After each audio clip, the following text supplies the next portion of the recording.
ఏం సమాధానం చెప్పాలని మంజు నన్ను అడుగుతుంది. మరి నువ్వేం చెప్పావు? చెప్పడానికి నా దగ్గర ఆన్సర్ లేదు. నీ దగ్గర ఆన్సర్ లేదన్న విషయం తనకు అర్థమైంది కదా.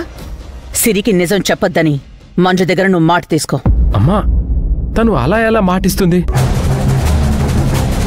అయినా నేను తన దగ్గరికెళ్ళి ఆ మాటని ఎలా అడగాలి? సిరిని పెళ్లి చేసుకున్నది నువ్వు. తన బాగోగులు చూసుకోవాల్సింది నువ్వు. తన ఆరోగ్యం కుదుట పడే వరకు తన పక్కనుండాల్సింది నువ్వు. తనకి బాధ కలిగించే వార్తలు తెలియకుండా చూసుకోవాల్సింది కూడా నువ్వే. అప్పుడు మంజుని మాట అడగాల్సింది కూడా నువ్వే.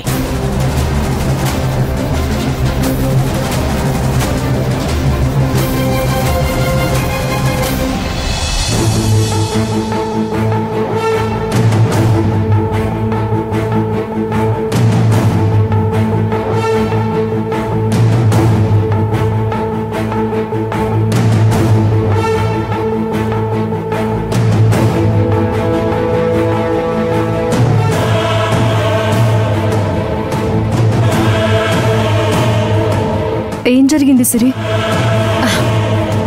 ఏం లేదు మంజు. మరెందుకు అందరూ సైలెంట్ గా సీరియస్ గా ఉన్నారు?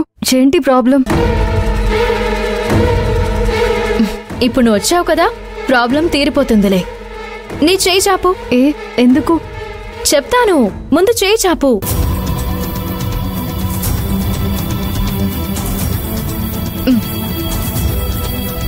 ఈ చీటీ ఎందుకు సిరి? ఇలాంటి చీటీలే ఇక్కడ అందరి చేతుల్లోనూ ఉన్నాయి. ఆ చీటీల్లో నేను అడిగిన ప్రశ్నకి సమాధానం రాయమని చెప్పాను. అవునా? ఇంతకీ ప్రశ్న ఏంటి సిరి?